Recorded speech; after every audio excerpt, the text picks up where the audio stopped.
Muy buenos días. En este cuarto jueves de Pascua, lo prometido es deuda. Le dije que me iba a conectar a las 11 y pude hacerlo. Casi tengo problemas técnicos, pero pude superarlos brevemente. Para comenzar en el día de hoy, en tanto que estamos en el mes de mayo y en tanto que hoy no hay ningún santo mayor que la iglesia conmemore en nuestro calendario litúrgico, yo creo que es apropiado entonces utilizar la oración que el Papa Francisco nos invita a rezar en este mes mariano. Él nos da dos oraciones en su carta a todos los fieles para el mes de mayo. Pero haremos juntos entonces la corta. En nombre del Padre, del Hijo, del Espíritu Santo. Amén. Oh María, tú resplandeces siempre en nuestro camino como un signo de salvación y esperanza. A ti nos encomendamos, salud de los enfermos, que al pie de la cruz fuiste asociada al dolor de Jesús, manteniendo firme tu fe. Tu salvación del pueblo romano, tú sabes lo que necesitamos y estamos seguros de lo que le concederás para que como en Caná de Galilea vuelvan la alegría y la fiesta después de esta prueba. Ayúdanos, Madre del divino amor, Madre de la divina providencia, a conformarnos a la voluntad del Padre y hacer lo que Jesús nos dirá. Él que tomó nuestro sufrimiento sobre sí mismo y se cargó de nuestros dolores para que guiarnos a través de la cruz a la alegría de la resurrección. Amén. Bajo tus amparos nos acogemos, Santa Madre de Dios. No desprecies nuestras súplicas en las necesidades. Antes bien, líbranos de todo peligro, oh Virgen gloriosa y bendita. En nombre del Padre, del Hijo y del Espíritu Santo. Amén. Pues en el día de hoy, después de haber discutido con ustedes, primero, la diversidad que hay en la Iglesia Católica, si contamos las 23 iglesias orientales, pero también esa diversidad que existe en la Iglesia desde la propia Iglesia Latina Romana, los varios usos del rito romano, la Iglesia Latina, los varios ritos diferentes al rito romano, habiendo cubierto las 23 iglesias católicas, que no son ni latinas ni romanas. Hay que ver, ¿y entonces qué? O sea, hay tanta diversidad. ¿Cómo debe posicionarse entonces la iglesia hacia las otras iglesias, religiones cristianas? ¿Cómo debe posicionarse la iglesia hacia las otras fes? ¿Cómo se debe posicionar la iglesia hacia las culturas ateas que existen hoy día? Pues para eso creo que hay que volver primero a la Biblia y también a los concilios y luego hablar un poquito del movimiento ecuménico, del diálogo interreligioso, del diálogo con la cultura. Volviendo a la Biblia, tenemos la gran encomienda, ¿no? Tenemos que antes de ascender, Jesús tuvo un último mensaje a sus apóstoles. En Mateo 28 leemos: vayan y hagan que todos los pueblos sean mis discípulos, bautizándolos en el nombre del Padre, del Hijo, del Espíritu Santo, y enseñándoles a cumplir todo lo que yo les he mandado, y yo estaré siempre con ustedes hasta el fin del mundo. Me siento de hecho para que mi silla no esté apareciendo y desapareciendo ahí. La gran encomienda: ir por todo el mundo a bautizar, ir por todo el mundo enseñando lo que Jesús quiere, el mensaje de Jesús, el mensaje del amor. Y aunque solemos citar mucho Mateo, vamos a prestar la atención a las últimas palabras de Jesús en cada uno de los otros evangelios y también en el libro de Hechos. En Marcos 16:15, vayan por todo el mundo y anuncien la buena noticia a toda la creación. El que se crea y se bautice se salvará, el que no crea se condenará. Lucas 24:47, comenzando por Jerusalén, en mi nombre debe predicarse a todas las naciones la conversión para el perdón de los pecados. Juan 20, versos 21 al 23, y añado el verso 29. La paz esté con ustedes. Como el Padre me envió a mí, yo también los envío a ustedes. Reciban el Espíritu Santo. Los pecados serán perdonados a los que ustedes se los perdonen y serán retenidos a los que ustedes se los retengan. Felices los que creen sin haber visto. Hechos 1, verso 8. Reciban la fuerza del Espíritu Santo que desde sobre ustedes y serán mis testigos en Jerusalén, en toda Judea y Samaria y hasta los confines de la tierra. Si vemos en estos 4 evangelios en el libro de Hechos, la comisión de Jesús a todos los apóstoles, a todos los bautizados, a todos los discípulos, es ir a ser cristiano, llevar la salvación a otros. Es ir al mundo. El mensaje de Jesús no es un mensaje para que te salves tú solo y estés contento porque te has salvado y tengas hora y día cuando te salvaste. ¿No? Ve y evangeliza, bautiza. No es para que nos preocupemos solo de nuestra salvación, sino también de la salvación de los otros. Te salvas con otros. Debes salvar a otros. Y haciendo una melcocha de estos 4 evangelios, hizo una mezcla así, porque si los pones junto, el último mensaje de Jesús, no solamente estas 5 lecturas se complementan, sino que también van profundizando. Hago una mezcla de todos estos 5 mensajes, ¿no? La paz esté con ustedes. Como el Padre me envió a mí, yo también los envío a ustedes. Vayan por todo el mundo, anuncien la buena noticia a toda la creación. Comenzando por Jerusalén, en mi nombre prediquen a todas las naciones la conversión para el perdón de los pecados. Vayan y hagan que todos los pueblos sean mis discípulos, bautizándolos en el nombre del Padre y del Hijo y del Espíritu Santo, y enseñándoles a cumplir todo lo que yo les he mandado. Reciban la fuerza del Espíritu Santo. Ustedes serán mis testigos en Jerusalén, en toda Judea, en Samaria y hasta los confines de la tierra. Los pecados que ustedes perdonen serán perdonados. Los que ustedes retengan serán retenidos. Yo estaré con ustedes hasta el fin del mundo. Felices los que creen sin haber visto. Fíjense que estas últimas palabras de Jesús no nos dicen, sé cristiano, sino predica el mensaje, bautiza. No dice, ora mucho, lee la Biblia, la que no existió por los primeros varios siglos de la iglesia, porque la Biblia la compuso la iglesia universal varios cientos de años después de Jesús. Nos dice, sálvate a ti mismo. Nos dice, prediquen la mala noticia, si no eres cristiano te vas para el infierno. La mala noticia. Jesús tenía una buena noticia. Y desde esta encomienda a ir a ser discípulos, a enseñar. En este mundo moderno, 2000 años después, ¿cómo nos relacionamos con los cristianos no católicos? Con los paganos, con los ateos. Para poder realmente captar ese mensaje, yo creo que es importante volver un poco a los concilios. Yo voy a describirlo brevemente. Pero no solo los concilios, a varios de los concilios, sino como católicos, romanos, latinos, a Vaticano II y lo que la iglesia nuestra, yo estoy abierto, me encanta la riqueza de la iglesia católica, latina, romana. Pero soy yo, católico, latino, romano. Y aunque las otras iglesias católicas latinas, los otros ritos dentro de la iglesia católica latina no son menor que el romano, o los otros usos de ritos romanos no son menor que el novus, que es lo ordinario. Las iglesias católicas orientales no son menor que la latina, son válidas, son otras manifestaciones de la iglesia. Yo, ya en Puerto Rico, somos católicos, latinos, de ritos romanos, posterior a Vaticano II, ¿no? Entonces, quiero hacer un recorrido para poder situarnos en qué significa esto y por qué.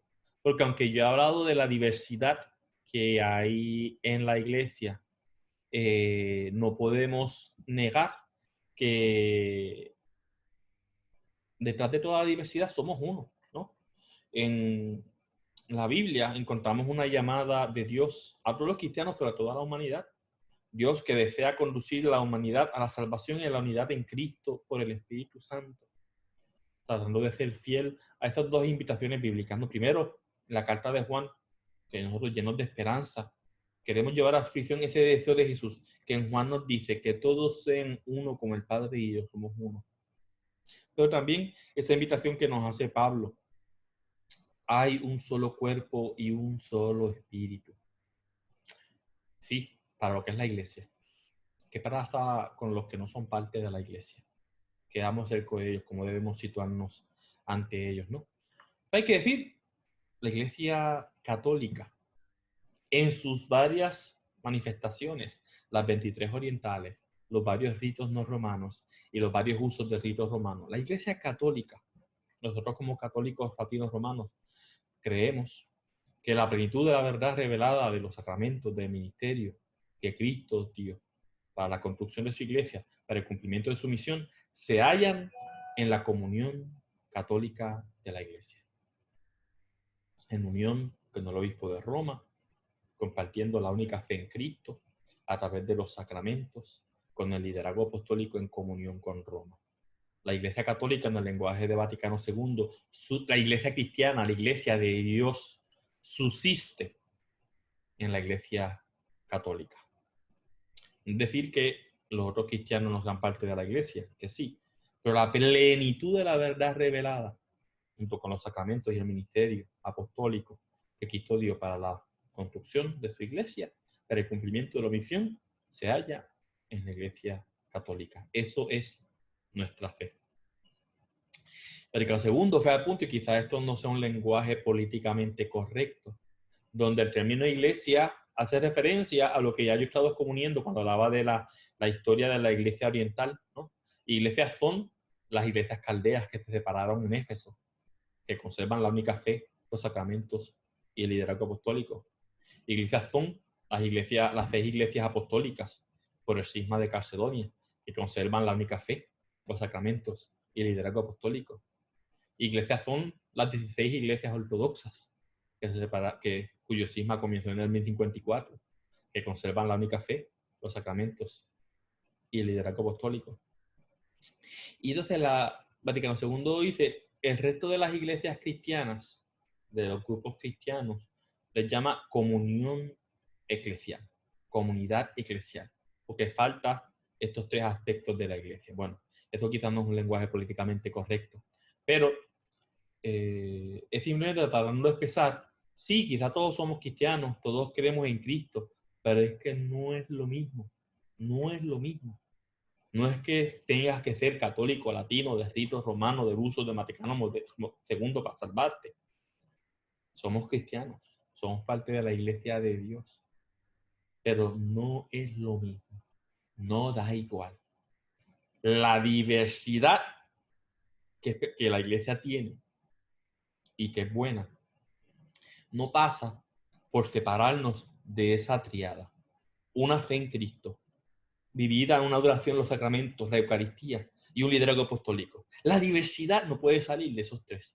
Y hay muchos grupos cristianos que no comparten la única adoración en la Eucaristía, no tienen sacramentos o no tienen los otros sacramentos. Y no comparten el liderazgo apostólico. Los sacerdotes no han sido ordenados por obispos que siguen la sucesión yendo atrás en el tiempo hacia los apóstoles. No da todo igual. No todos los otros grupos católicos, cristianos, no católicos, son iguales, ¿no? Pero antes de entrar en cómo entonces hablar con los cristianos, hablemos un poco entonces de lo que está diciendo, de los concilios, de la historia de la iglesia, ¿no? Yo les hablaba, cuando hablaba de las iglesias orientales, hablé de los primeros 7 concilios. Pero entonces podemos decir, viendo el cristianismo, a las iglesias caldeas, la iglesia de 2 concilios, Nicea y Constantinopla. Las iglesias apostólicas son las iglesias de 3 concilios. Añaden ahí Éfeso, negando Calcedonia. Las iglesias ortodoxas son la iglesia de los 7 concilios. Tienen Nicea, Constantinopla, Éfeso, Calcedonia, añadiendo segundo y tercer concilio de Constantinopla y el séptimo, el segundo concilio de Nicea. A esto, ahí viene, hasta ahí llegan los ortodoxos. Ahí la Iglesia Católica continuó y hubo 11 concilios más en la Iglesia Latina. Concilios que, aunque las iglesias o las tradiciones cristianas no católicas latinas, como son los protestantes, no acepten el liderazgo apostólico, no pueden decir que su teología bebe de lo que la Iglesia Católica Latina definió en todos esos concilios, hasta el concilio latenarense, que fue el último concilio que reconocen los hermanos separados, el quinto concilio de Letrán. Ellos beben, los hermanos separados beben de toda esa teología que se fue derramando ahí. Ocurre la Reforma Protestante, ocurre Trento, que más o menos define lo que significa ser católico latino, y que no hubo ningún concilio por varios siglos, hasta Vaticano I, que define un poco la relación de la Iglesia con el modernismo, y empieza a explicar lo que es la Iglesia, y explicando lo que es la Iglesia, empezando por el Papa, definen la infalibilidad papal por la invasión a Roma, tiene que cesar y no continúa desarrollando esa teología, que se recoge luego en Vaticano II, que termina dándonos documentos sobre la Iglesia y pensando, ¿no? Y es en Vaticano II donde la posición moderna, actual nuestra, como católico, que es lo que debo creer en cuanto a cómo me relaciono con otros grupos cristianos, con otros grupos no cristianos, otras religiones, y cómo me relaciono con los ateos, ¿no? Estas posiciones las resume, las sistematiza, las estructura el Concilio Vaticano II. No son nuevas, no se las inventa, son parte de la tradición, pero las ponen juntas, ¿no? Hace el discurso. Hablo de la Iglesia Ortodoxa, que se define por ser parte de los 7 concilios. Y aunque a la Iglesia Católica Latina no le ha importado mucho el cisma, después de romper con los ortodoxos, hemos tenido 21 concilios, hemos tenido 14 concilios después del último segundo concilio de Nicea. En cierta forma, la teología ortodoxa, aunque ha habido algunos sínodos y concilios luego a segundo Nicea, no los reconocen como ecuménicos o para actualizar teología, porque no ha estado Roma. Entonces los ortodoxos tienen una nostalgia que nosotros los católicos no tenemos. Sin Roma no ha habido otro concilio ecuménico en la Iglesia Ortodoxa desde que Roma se separó. Pero ellos sí han tenido varios concilios, sínodos, para actualizar un poco, para debatir sobre preguntas concretas de teología. Y específicamente han tenido 6 concilios. Un séptimo que se llama Concilio Quino Sexto, el Concilio de Trulano, que fue un concilio que no es ecuménico, que no fue antes del cisma, fue en el 692, y fue un concilio que más o menos resume el quinto concilio y el sexto concilio de Constantinopla, ambos, y los resume para la Iglesia Oriental, ¿no? Pero entonces tienes lo que en su momento fue el cuarto concilio de Constantinopla, que fue un concilio que, hay que decirlo, se hizo por razones políticas. Roma destituyó a que era patriarca de Constantinopla y se hace un cuarto concilio en Constantinopla donde la decisión del Papa de destituir a este patriarca fue confirmada. Ese es el octavo concilio ecuménico nuestro católico. Pero con 2 años de diferencia para los ortodoxos que no reconocen nuestro cuarto concilio de Constantinopla, ellos también tuvieron un concilio en Constantinopla, que es el cuarto concilio de Constantinopla para ellos, donde ese obispo que había sido destituido es confirmado, él vuelve a ser puesto como patriarca de Constantinopla.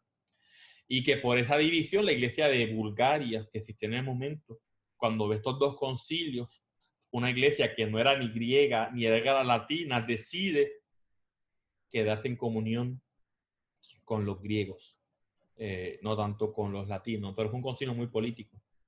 Está el quinto concilio de Constantinopla, según los ortodoxos, que lidia con una herejía de su época, pero que nos deja la espiritualidad del esicasmo, una espiritualidad muy contemplativa.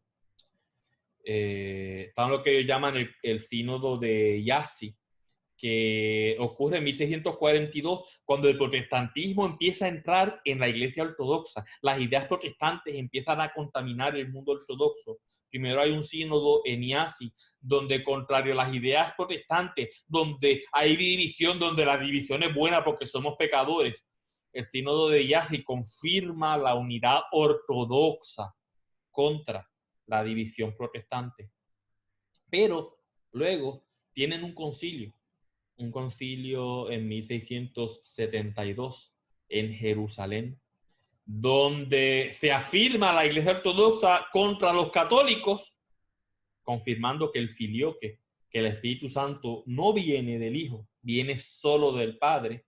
Y en ese concilio de Jerusalén, los ortodoxos oficializan su canon bíblico y a esos 73 libros de la Iglesia Católica, 66 tienen los protestantes, 73 los católicos, los ortodoxos tienen 7 libros más. Y ahí estipulan que el canon bíblico debe añadir segundo de Esdras, Macabeos 13, Salmo 151, la carta de Manasés, bueno, en fin. Se cierra el canon bíblico ortodoxo. Contra la Iglesia Católica, las decisiones de Trento en Jerusalén, los ortodoxos dicen, no, el Espíritu Santo no viene del Hijo, filioque, está mal, y este es nuestro canon bíblico. Pero contra las iglesias protestantes confirman la presencia real de la Eucaristía, confirman la sucesión apostólica en el liderazgo, confirman la comunión de los santos, de pedir oración a nuestros hermanos muertos porque están en la comunión y de orar por ellos para que se salven. Confirman la importancia de las obras en el vivir la fe, que no te salvas por fe sola, tiene que estar acompañado por obras. La fe se ve en las obras. Este concilio que hubo en la Iglesia Ortodoxa en Jerusalén en 1722, en cierta forma era para distinguir lo que significaba ser ortodoxo contra los protestantes y contra las decisiones de Trento de lo que significaba ser católico. La Iglesia Ortodoxa luego tuvo un sínodo en Constantinopla en 1872, donde, en tanto que las iglesias ortodoxas son iglesias nacionales, en su mayoría, la iglesia búlgara, la iglesia polaca, la iglesia checoslovaca, o de Chequia y Eslovaquia, la iglesia albana, etc. No así las iglesias adicionales, ¿no? La iglesia de Antioquía y toda Asia, la iglesia de Alejandría y toda África, la iglesia de Rusia, la iglesia de América, que no existía en aquel entonces, ¿no? Las iglesias ortodoxas son más o menos nacionalistas, son nacionales. Pero en el Concilio de Constantinopla se dice la iglesia no está reducida al tribalismo, lo que se llama el filetismo. No, el ser de parte de la iglesia rusa no me hace mejor que la iglesia, ser parte de la iglesia de Constantinopla, y me hace diferente, ¿no? Somos una sola iglesia, así dicen los ortodoxos, y esto nos aplica a nosotros los católicos. La iglesia latina no tolera a las 23 iglesias orientales que son menos que nosotros. No, no, no, no, no. Somos una misma iglesia, no hay rivalismo. Los ortodoxos en ese sínodo en Constantinopla hablan en contra del filetismo, de querer distinguir las iglesias por líneas patrióticas, nacionales, étnicas. Luego está el famoso sínodo de Creta en el 2016, el sínodo panortodoxo, donde se habla que en el Vaticano II se trata la relación de la iglesia con el mundo moderno. En el sínodo de Creta en 2016 se está tratando preguntas del día en la iglesia ortodoxa, pero ahí hablan del ecumenismo, de cómo lidia la iglesia ortodoxa con las otras iglesias cristianas. Que no fue un sínodo panortodoxo real, no fue un sínodo ecuménico, obviamente. No participaron Antioquía, porque tenía unas preguntas de rivalidad con Jerusalén. No participaron Bulgaria y Georgia por cuestiones de lenguaje. No participó Rusia, porque las otras 3 no iban a participar. Y la Iglesia Católica de América no fue invitada porque no la reconocen la mayoría de las iglesias ortodoxas. Y la Iglesia de Ucrania no existía, ¿no? Fue ese sínodo de Creta, ¿no? Y menciono el sínodo de Creta porque es donde actualiza la posición de la Iglesia Ortodoxa contra las otras iglesias cristianas, los grupos cristianos. Vaticano II lo hace para la Iglesia Católica Latina. No hay tal cosa para los protestantes, ¿no? pero que las iglesias apostólicas han tenido que lidiar. ¿Qué va a pasar? ¿Cómo nos relacionamos con los no cristianos, con los no católicos, con los no ortodoxos, con los no creyentes? Desde la Iglesia Católica Latina de rito romano, Vaticano II nos deja varios documentos. El documento central del Concilio Vaticano II, la Constitución Dogmática sobre la Iglesia, la Lumen Gentium, es la espina dorsal del concilio y de todo lo que vino después. Un documento que todo católico debe leer. Bueno, todo católico debe leer todos los documentos de Vaticano II. Pero si hay uno que necesitan leer es la Constitución Dogmática sobre la Iglesia, que es la Iglesia hoy, la Lumen Gentium. Pero a la pregunta que nos concierne hoy, hay varios documentos que también son importantes. Hay dos declaraciones. Hay varias declaraciones. Yo voy a mencionar dos. Dos declaraciones hacia el mundo de lo que significa, lo que es la Iglesia, lo que la Iglesia enseña. Por un lado tienes la Nostra Aetate, que lidia con la pregunta de la salvación de los no cristianos. Y que al final del día la Iglesia Católica dice, hay salvación. No tienes que ser cristiano para salvarte, o mejor dicho, parafraseo. Hay personas que no son cristianas, que se han salvado, que se salvan hoy y que se salvarán. Personas que se salvan a pesar de su religión. Quede claro, la salvación solo ocurre por Cristo y solo en su iglesia. Pero hay personas que no son católicos, que no son cristianos, que se salvan a pesar de su religión. Nostra Aetate habla de la salvación de los no cristianos, de los no católicos. Otra declaración muy importante, que es la Declaración Dignitatis Humanae, que lidia sobre la libertad religiosa ante los diferentes grupos cristianos, ante las diferentes fes, otras religiones, ante la falta de creencia, los ateos, que hay mucha gente buena, de buena voluntad. La importancia de seguir tu conciencia, libertad religiosa. Es pecado ir en contra de tu conciencia, ¿no? Y si tu conciencia, educada o no, a veces la conciencia, seguimos la conciencia y no estamos una conciencia formada y esa conciencia nos lleva al error, bueno, pero seguir la conciencia, ¿no? La libertad religiosa se basa en la importancia de tú ser fiel a tu conciencia. Y pues personas en otras fes que por buena voluntad siguen su fe porque es lo que su conciencia les indica. Cristianos en otras iglesias o comunidades eclesiales que su conciencia les lleva por ahí.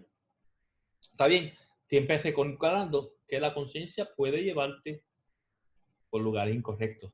Que con libertad, que seguir tu conciencia no implica necesariamente que estés en la verdad, porque no hay más de una verdad, solo hay una verdad. No es tu verdad y mi verdad, solo existe la verdad.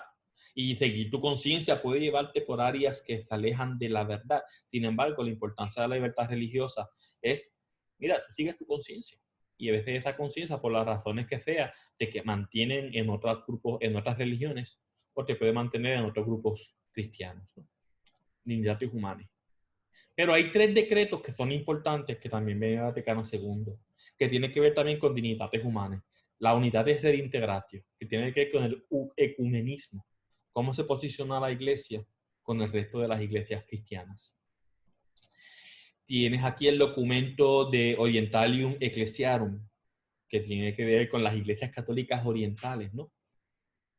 Recordando que la iglesia latina no tolera a las iglesias orientales. Son otras manifestaciones de la única iglesia, la única verdad. Diferentes sabores, pero una sola verdad. Y tiene un decreto muy importante que une con lo que comencé. La gran encomienda de Mateo de bautizar el mundo entero, de enseñar lo que Jesús enseñó. En el Vaticano II, el decreto Ad Gentes, que lidia con la evangelización, que lidia con la actividad misionera de la iglesia. La diversidad de la Iglesia Católica Latina, la diversidad de la Iglesia Católica nuestra en unión con el Papa, reflejada en las iglesias del Este, la diversidad de manifestaciones de la única Iglesia de Cristo cristiana en las otras iglesias no católicas y las otras comunidades eclesiales que no tienen los sacramentos y el liderazgo apostólico. ¿Cómo nos manifestamos? ¿Qué rol tenemos? Y el Adviento nos recuerda, tenemos la encomienda de Jesús, de ser uno como el Padre es uno. El Pablo que dice que solo hay una iglesia. Eso no se minimiza ante la aceptación, el reconocimiento de que vivimos en un mundo roto. Vivimos en un mundo donde la iglesia está herida. Vivimos en un mundo donde hay muchas iglesias cristianas, donde hay muchas comunidades cristianas, un mundo donde no todo el mundo es cristiano, un mundo donde todo el mundo cree en Dios. Esa realidad del mundo no afecta o disminuye o quita que como cristianos es nuestra misión bautizarle a todos, llevar la buena noticia, que todo el mundo escuche el mensaje de Jesús. Yo soy cristiano, pero tengo que tolerar otras religiones. Se tolera, tienen libertad religiosa, pueden ser de otras religiones, pero yo debo, con mi vida, con mi ejemplo, y cuando la circunstancia lo permita, con mi palabra, hablar de la buena noticia de Jesús a gentes. Y aunque hay diferentes iglesias cristianas y reconocemos las iglesias apostólicas que tienen todo, pero que no están en unión con Roma, hay diferentes niveles del ecumenismo. Voy a hablar sobre eso. Debemos predicar, llevarle el mensaje a los cristianos no católicos, a los cristianos no apostólicos, a los creyentes no cristianos y a toda persona de buena voluntad, aunque no crea. Es nuestra misión de cristianos. Predicar, como la frase que se le atribuye a Francisco de Asís, predica siempre y cuando sea necesario usar palabras. Debemos evangelizar, debemos vivir la fe enseñando todo lo que Jesús nos enseñó. Aquí varias cositas. Los padres de la iglesia hablaban, de cierta forma, una tecnología que en cuanto a ideas la encontramos ya en el siglo III, en Orígenes, la idea de ignorancia invencible, hablaré de ello, que pasa por Tomás en su Suma Teológica, habla de la ignorancia invencible, que el Pío IX, Papa del siglo XIX, también habla de la ignorancia invencible. La ignorancia invencible habla de cómo hay muchas personas de buena voluntad que no conocen a Cristo, porque realmente nadie se los ha predicado, o los que no se lo han predicado realmente no han hecho de buena fe. Los que han predicado el cristianismo con la espada, reconociendo un momento oscuro de la historia de la iglesia, ¿no? O comunicado con presión política, económica.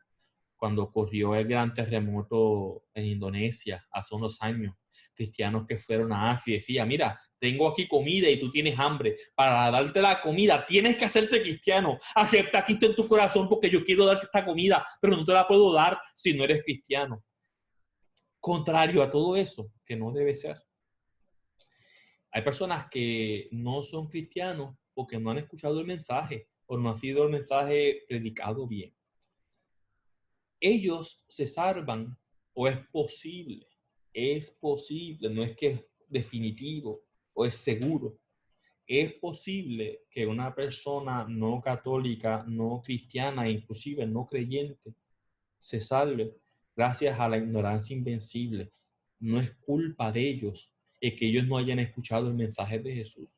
No es culpa de ellos el que el mensaje de Jesús haya venido por una persona que no era muy formada o no era muy elocuente y no supo comunicarlo. No es culpa de ellos que el mensaje del cristianismo vino acompañado por la espada o acompañado de esta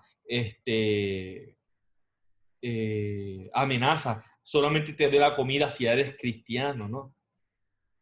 No es culpa de ellos. Entonces, hay muchas personas de buena voluntad que pueden salvarse por su ignorancia invencible. Karl Rahner hablaba de los cristianos anónimos. Personas que viven su fe. Un Dios que está en el corazón de todas las personas. Personas que sin saber que es Dios, o si son ateos, pero sin saber que es Dios. Personas que sin saber que se salvan por Cristo, viven, tratan de ser fieles a lo que creen, a lo que enseña su fe, a lo que dice su corazón. Rahner les llama cristianos anónimos porque no saben que son cristianos. un término que quizás no es políticamente correcto, pero que no habla, también hay que ver que hablan de la fe. Que las muchas religiones, los hombres pensando a Dios de tantas formas. La premisa es falsa.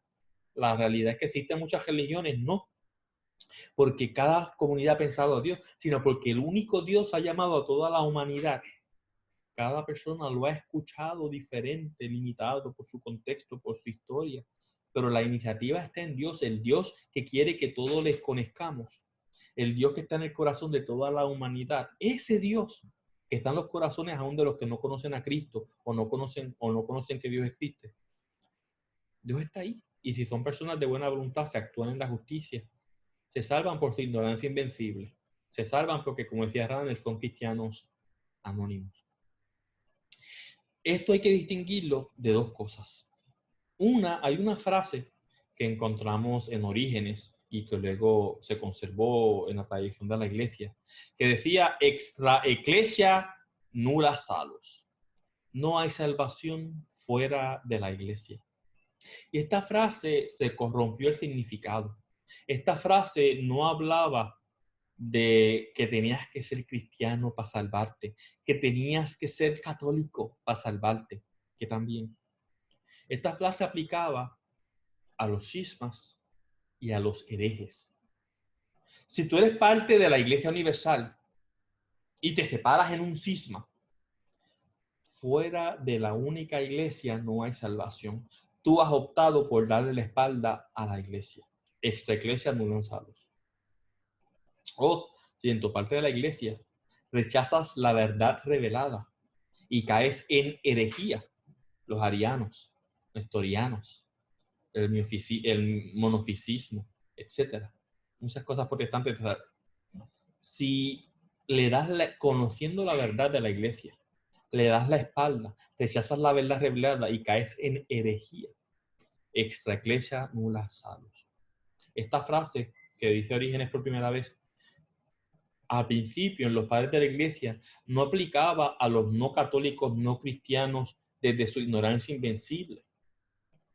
Aplicaba a estas personas que habiendo sido parte de la iglesia, que habiendo conocido la verdad revelada en Cristo, en su libertad dejan la iglesia en un cisma, le dan la espalda a Jesús, a la enseñanza y caen en herejía. El extra ecclesia nulla salus aplicaba solo a los que dejan la iglesia o dejan la verdadera fe. Con el tiempo, esta frase vino a, sin cambiarse la palabra, a terminar a fuera del cristianismo no hay salvación. Como si no eres cristiano, si no estás bautizado, no te salvas. O si no eres católico, si no eres católico romano latino, de rito romano, uso ordinario o uso extraordinario, si no eres parte de esta única iglesia, no te salvas. Eso es una corrupción. Esta iglesia de Salus nuevamente era los que sabiendo quién Jesús era, siendo parte de su iglesia, optan en cisma por separarse, optan en herejía por darle la espalda a la verdad. Y ahí hay una frase aliviada a esta actuación, ¿no? No se salvan los que por su obstinación deliberada rechazan la iglesia, le dan la espalda a la iglesia, rechazan la verdad, optan por irse a una herejía. Esa obstinación deliberada es lo que hace que extra ecclesia nulla salus.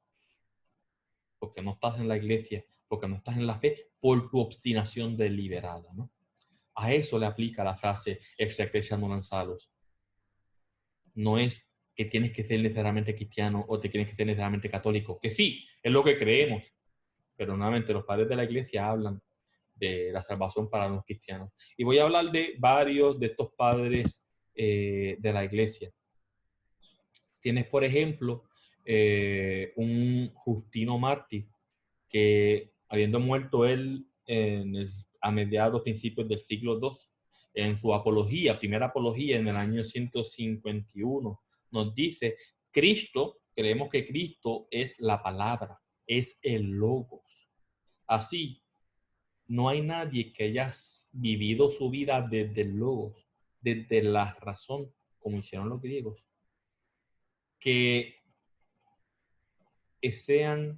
que no participen de la verdad de Dios, Si tú vives según tu razón, según el logo, según el conocimiento, como hicieron los griegos, no vivieron apartados de Jesús, aunque no fuesen cristianos. Si se declaraban ateos como Sócrates, como Heráclito y como muchos cristianos hoy, el obispo Robert Barron de California, de Los Ángeles, él habla de cómo ateos, Hitchens, que era un gran ateo, militante, no había conocido a persona más cristiana y más espiritual que Hitchens. Hitchens debe estar dando vueltas en la tumba, no, porque esa pasión que sentía Hitchens por la justicia social, por luchar por la dignidad humana, él no reconocía a Dios. Pero es que solamente podía nacer del Dios que estaba en su corazón y en su amor, ¿no? Son las palabras de Bishop Barron hablando del gran militante ateo Christopher Hitchens. No conoció persona más cristiana, más espiritual que él, por su amor, por la pasión, por la justicia social. Bueno, Justino Mártir, hablando en el siglo II, decía, en tanto que Jesús es el Hijo de Dios, es la palabra de Dios encarnada, no hay nadie que realmente viva su vida desde la razón, que no participe de la razón, de la verdad, de la palabra que es Cristo, aunque no se identifique con el cristianismo. Ireneo nos dice que, hablando del único espíritu de la verdad, del único espíritu de Dios y de la gracia, ¿no? Hablando contra las personas que se separaban de la iglesia a propósito, y hablando de los que se separaban de la fe. Ireneo nos habla después de un tiempo que Dios ha llamado a apóstoles, profetas, maestros, el espíritu trabajado en otras personas fuera de la iglesia. Pero Ireneo nos dice una frase muy interesante que dice, si tu intención es reformar la iglesia, no hay reforma que sea tan grande que compense el mal que sale de un cisma. No importa qué tanto tú quieras reformar la iglesia, nada amerita el que tú rompas la comunión de la iglesia en un cisma. Y esto lo está diciendo Ireneo, también en el siglo II, contra las herejías. En el 189 hablaba de este espíritu de Dios que llamaba apóstoles y profetas. Y en esa misma obra habla pues de no hay razón para romper la comunión de la iglesia, ¿no? Pero tiene este Ireneo que nos habla de el problema de por qué no hay salvación fuera del cisma o en la herejía, ¿no? Porque estás rompiendo la comunión, el deseo de Jesús de que todos fuesen uno, y eso es un daño mayor que cualquier beneficio que pueda recibir una reforma si te separas, un cisma. Pero como dije, Justino Mártir hablaba de Jesús como logos y vivir desde la verdad es vivir desde Cristo. Eres cristiano anónimo, como decía Ranel, aunque no conozcas a Cristo. A eso tú le añades, por ejemplo, un Clemente de Alejandría, que en el año 208, en su obra Misceláneos, decía que antes de la venida de Cristo, según los hebreos se justificaron por la fe, por la ley, los griegos se justificaron por la razón, por la filosofía, ¿no? El Logos trajo a los griegos a Cristo, igualmente que la ley trajo a los judíos a Dios. Ellos se justificaban cada uno desde su ley y desde la razón, porque no conocían a Cristo. Orígenes nos habla, como dije, él es el que habla de que fuera de la iglesia no hay salvación, hablando específicamente de los cismas y de las herejías. Orígenes escribía a mediados del siglo III.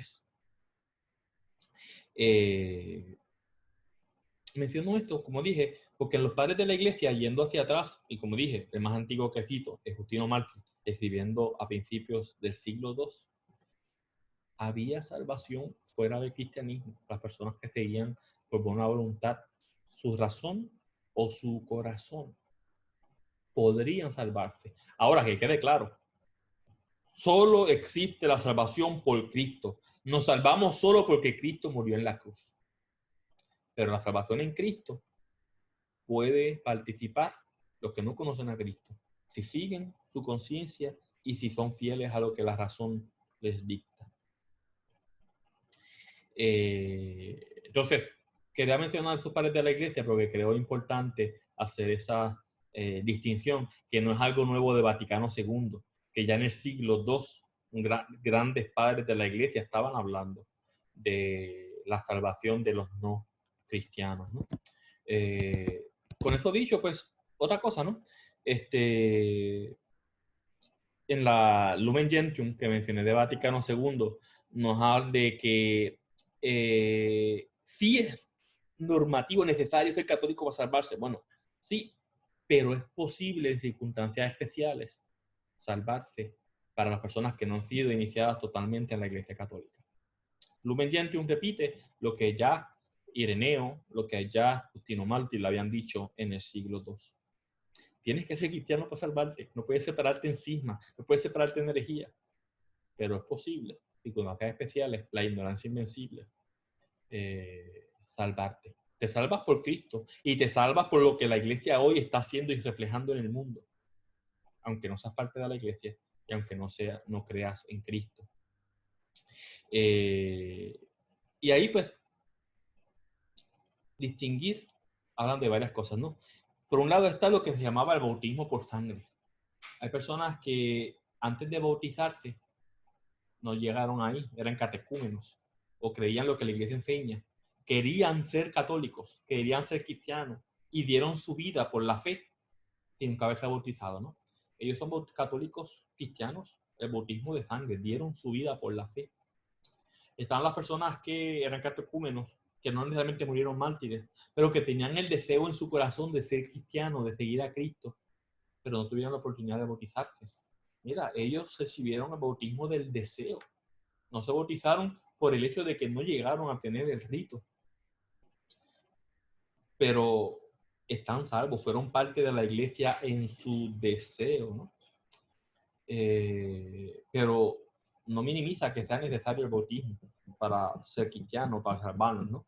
Pero estas dos personas que dieron la fe, la vida, el bautismo de sangre, o personas que tienen el deseo, pero que las circunstancias no le permitieron, se salvan por el bautismo de sangre, por el bautismo de deseo. También los padres de la iglesia hablan de la salvación de los que vivieron antes de Cristo, que no eran parte de Israel, que no eran los que eran parte de Israel y los que no eran parte de Israel, ¿no? Las personas del Antiguo Testamento, el pueblo escogido y de los que no eran parte del pueblo escogido. Se salvaban en Cristo. Nosotros como católicos que creemos en el dogma de la Inmaculada Concepción, María necesitó la salvación de Cristo, todos los humanos la necesitamos, pero si María nació sin pecado original, es gracias a Cristo, a lo que Él trabajó en su cruz y su pasión, ¿no? Entonces es posible salvar antes de Cristo, los que murieron antes de que Jesús viniera al mundo, se pueden salvar. Las personas del Antiguo Testamento, inclusive los que no eran parte de Israel, se salvan gracias a Cristo. Los padres de la iglesia así lo afirmaban. Y pues, nuevamente, ¿quién que no es católico, que no es cristiano, no se salva? Bueno, los obstinados deliberadamente. Las personas que no por ignorancia optan por alejarse de la verdad revelada. Las personas que no por ignorancia deciden romper la comunión, el mandato de Jesús de que seamos uno y deciden fundar un cisma, pensando que su iglesia reformada es mayor y es la verdad.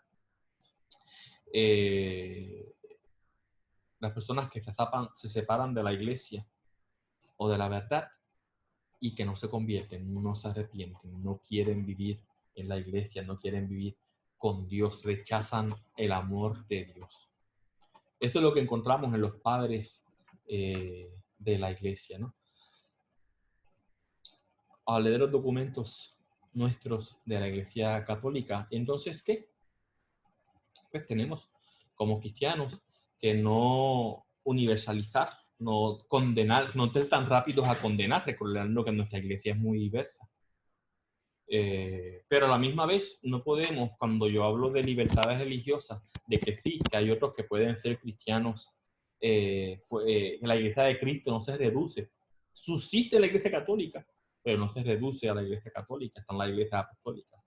Y que hay cristianos que quizás no son parte de una iglesia, porque no tienen los sacramentos y el liderazgo apostólico, pero que creen en Cristo, son parte de la iglesia grande, ¿no? Iglesia con I minúscula.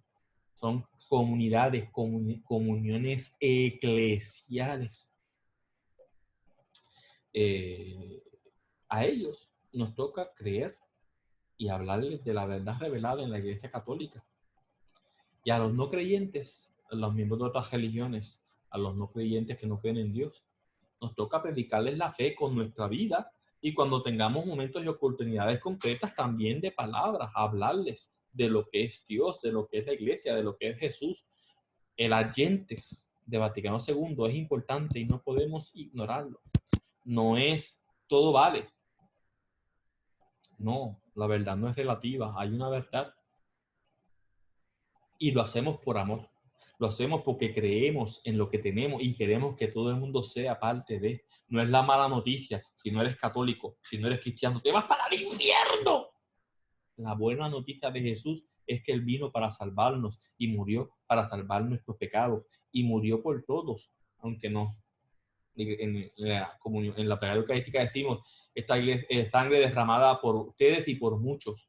Ese mucho no es que Cristo no derramó su sangre por todos, por muchos, porque hay muchos, que los muchos que han aceptado, que implica que hay muchos que no han aceptado. Decía una lectura que hicimos hace unos días cuando Pedro está hablando, y los que aceptaron su mensaje se bautizaron. Eso significa que hubo otros que no lo aceptaron, ¿no? Y todo derramó su sangre por nosotros y por muchos, aunque derramó la sangre por todos, hubo muchos que no aceptaron, se separaron de la iglesia, aceptaron, ¿verdad? ¿No? Pues el mensaje a gentes es parte de la identidad cristiana. Es la gran encomienda que Jesús nos dejó, debemos predicar siempre. Pero ese a gentes, a nosotros los católicos latinos romanos, de uso moderno por Vaticano II, el agentes, no podemos simplemente quedarnos en la libertad religiosa del documento de la edad de reintegratio, ¿no? No podemos quedarnos simplemente en los tratates, que se salvan aunque estén en otras religiones. No, tenemos una responsabilidad de evangelizar y tenemos una responsabilidad de buscar la unidad de la iglesia católica. En las gentes no se pueden ver los otros documentos de Vaticano II, no se deben separar de las gentes. Hay ecumenismo, hay salvación fuera de la iglesia en los no católicos. Tienes derecho, dignidades humanas, tienes derecho a seguir tu conciencia en escoger religión, en escoger grupo cristiano. Pero eso no nos quita, como católicos, que buscar la unidad, como cristianos, es buscar que todo el mundo conozca a Cristo, ¿no? Entonces, simplemente quería hablar de estos temas porque no creo que caigamos en la trampa de como la iglesia católica es tan diversa y la iglesia católica latina es tan diversa y la iglesia católica romana es tan diversa, que caigamos en el relativismo. No, no. Eso nos deja una encomienda. Tenemos una misión evangelizadora. La iglesia es misionera. Pero la gracia de Dios es mayor a nuestra debilidad. La gracia de Dios actúa en los que no creen en Él. La gracia de Dios actúa en los que no conocen a Cristo. La gracia de Dios actúa en los que no han aceptado ser parte de una iglesia católica y apostólica. Entonces, no relativizar, pero a la misma vez confirmar la riqueza. No hay una sola forma de ser cristiano, no hay una sola forma de ser católico, no hay una sola forma de ser católico latino, ni una sola forma de ser católico latino romano, ¿no?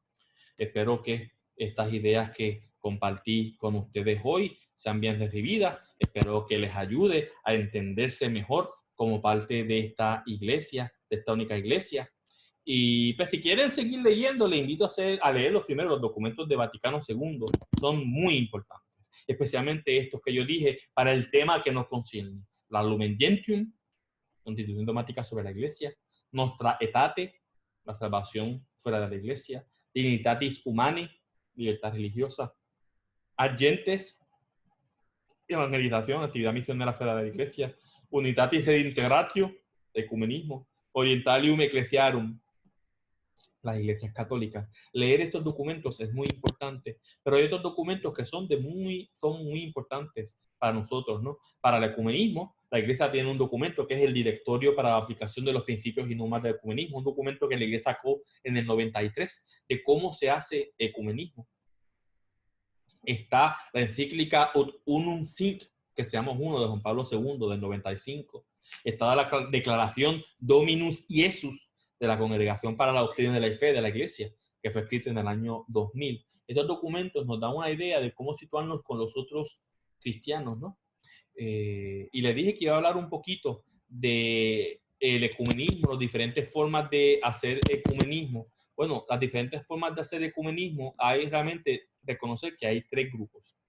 Están los cristianos que salen después de la Reforma, los cismas latinos, los viejos católicos del Concilio Vaticano I, los lefebristas, los sedevacantistas, que no reconocen a ningún papa después de Pío XII. Hay una forma de hacer ecumenismo con eso, porque buscamos la unidad cristiana. El diálogo ecuménico con la Iglesia Palmariana en España, que reconocen esta visión mariana. En Puerto Rico, la misión de la Virgen del Pozo, que es rechazada, pero cómo conversar y cuidar y acompañar a las personas que siguen siendo devotos a pesar de que la Iglesia dice que no puede ser, de Nuestra Señora del Rosario del Pozo. Eso es un tipo de ecumenismo, ¿no? Interno a la Iglesia Católica Latina. Está el ecumenismo con las iglesias apostólicas ortodoxas, ¿no? El ecumenismo con la Iglesia Caldea. Hay un documento del 94 que es una declaración común, una declaración cristológica, donde la Iglesia Caldea y la Iglesia Católica dicen, mira, creemos lo mismo. La Iglesia Caldea cree que María, usando lo que decidió en Éfeso, María es madre de Jesús, que es Dios y Salvador nuestro, dicen los caldeos.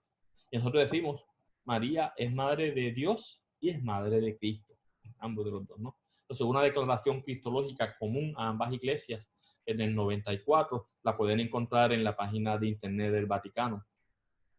En el diálogo con la iglesia ortodoxa, también hay varios documentos, pero hay un documento concreto que tenemos que tener en cuenta, ¿no?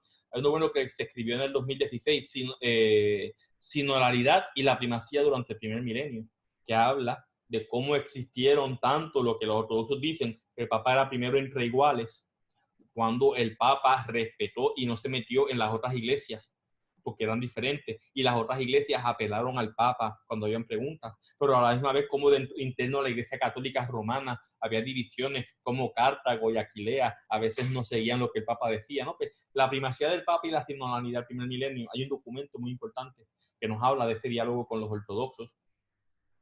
Entonces, es otro tipo de ecumenismo, que al igual que el ecumenismo con las iglesias, los cismas latinos, que es volver a ser la iglesia latina, que estén en comunión con Roma.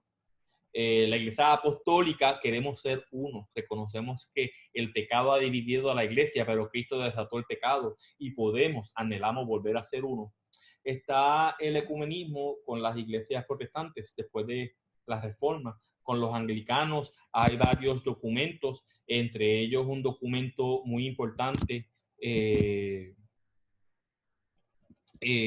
con los anglicanos, este documento del siglo, un poco viejito, pero lo tenía aquí y lo perdí, lo siento. Aquí está. Creciendo juntos en unidad y misión, es una declaración conjunta de la Iglesia Católica con los anglicanos. Aquí está sonando mi alarma, son las 12, ya llevo una hora hablando. Hay una declaración sobre la doctrina de la justificación que firmamos los católicos con los luteranos en el 99 y que los metodistas y los reformados también han aceptado, ¿no? Entonces, el diálogo teológico ha ido añadiendo. Sin embargo, en ese diálogo ecuménico, estos diferentes compañeros de conversación, si con los grupos de los cismas de Vaticano I y II es diferente que volvamos a ser una iglesia latina en sus diferentes manifestaciones. Y con los ortodoxos, el diálogo es volver a ser una iglesia. Con las comunidades eclesiales protestantes, el ecumenismo, si por los ortodoxos la iglesia no es una por el pecado, pero Cristo dejó todo el pecado y anhelamos volver a ser uno.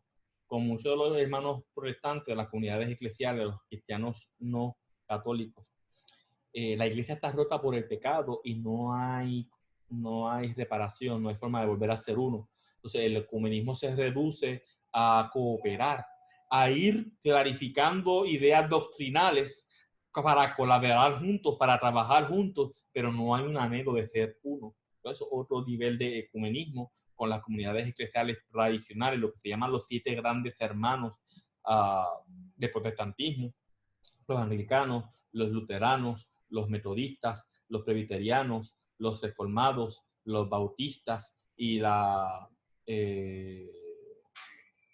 Iglesia de Cristo, ¿no? Ahí los podemos añadir también quizás los anabaptistas, los menonitas, los anabaptistas, ¿no? Son iglesias cristianas tradicionales con las que pues, no hay un deseo de ser uno, pero sí hay un deseo de aclarar las preguntas que nos dividen, de colaborar y trabajar juntos. Y como católicos siempre hay un deseo de colaborar y hacer el ecumenismo con todas las iglesias, ¿no? Pero están los grupos cristianos, ya sea de tendencia pentecostal, de tendencia evangélica, de tendencia fundamentalista, que no nos consideran a los católicos cristianos, no tienen interés de dialogar con nosotros. Bueno, nosotros sí, nunca debemos, porque ellos no quieren dialogar con nosotros, no quieren dialogar con ellos, no. Siempre estamos llamados a buscar el diálogo, a buscar la colaboración, a buscar el trabajar juntos. Entonces, los 3 niveles de diálogo ecuménico, con los temas latinos, con el cisma apostólico, que todo esto quieren ser una iglesia latina, una iglesia apostólica, de trabajar juntos en tanto que el pecado no somos uno, o simplemente el deseo de colaborar y dialogar con tantos cristianos que no nos consideran cristianos a nosotros, pero aún así la invitación a trabajar con ellos y a hablar de lo que nos diferencia. Pero entonces el diálogo con los no cristianos, seguir ese diálogo de colaboración social, de comunión, de trabajar junto con los no cristianos y trabajar junto con las personas de buena voluntad que no son creyentes. Pues los 3 niveles del ecumenismo en unión con el diálogo interreligioso y en comunión con el diálogo con la cultura, que incluye ahí a los ateos, ¿no? Eso se hace al corazón de parte de lo que significa ser católico hoy día en el siglo XXI, reconociendo de nuestra realidad que la mayor parte de ustedes que me están escuchando son católicos, latinos, de rito romano, de uso ordinario por Vaticano II, ¿no? Espero que esto les haya ayudado y terminamos con el final de esa oración mariana que nos había dejado Jesús. Todo esto es en nombre de Cristo nuestro Señor. Amén. Bajo tu amparo nos acogemos, Santa Madre de Dios. No desprecies nuestras súplicas en las necesidades. Antes bien, líbranos de todo peligro, oh Virgen gloriosa y bendita. En el nombre del Padre, del Hijo, del Espíritu Santo. Amén. Sigan teniendo una bendecida Pascua. Sigan viviendo la resurrección de nuestro Señor en sus vidas. Sigan orando para llegar a Jesús a través de María y como católicos con Pedro a Jesús por medio de María. Que Dios les bendiga y hasta la próxima.